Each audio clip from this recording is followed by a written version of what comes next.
Hello! Today we would like to show how you can, clear cache on your iPhone 14 series device. So the first step that you need to take is to launch the settings, then scroll them down for a little bit and find the dedicated Safari category should I say. Then scroll the following page down, find the blue Clear History and Website Data field, tap on it, confirm your action by clicking on the Clear History and Data red option.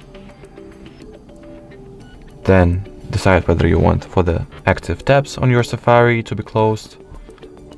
And that will be it. So thank you so much for watching, and bye bye.